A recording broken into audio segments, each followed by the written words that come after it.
Kecelakaan lalu lintas terjadi di Jalan Raya Lintas Aceh Singkil, Sepuluh Salam. Sebuah truk yang mengangkut beko menimpa dua kendaraan lain yang sedang melintas secara bersamaan. Akibatnya terjadi kemacetan panjang hingga 5 km lebih. Kecelakaan tersebut terjadi akibat supir truk pengangkut beko mengerem mendadak saat berada di tikungan desa Anju-Anju, Kecamatan Gunung Meriah. Akibatnya rantai beko putus dan menimpa truk kol dan sebuah pickup.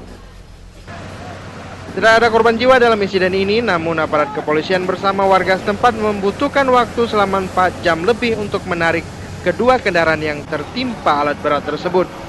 Petugas juga mendatangkan sebuah beko lain untuk membantu proses evakuasi.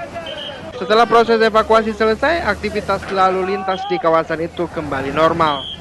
Dari Aceh Singkil, Jakartawan melaporkan untuk Aceh Video.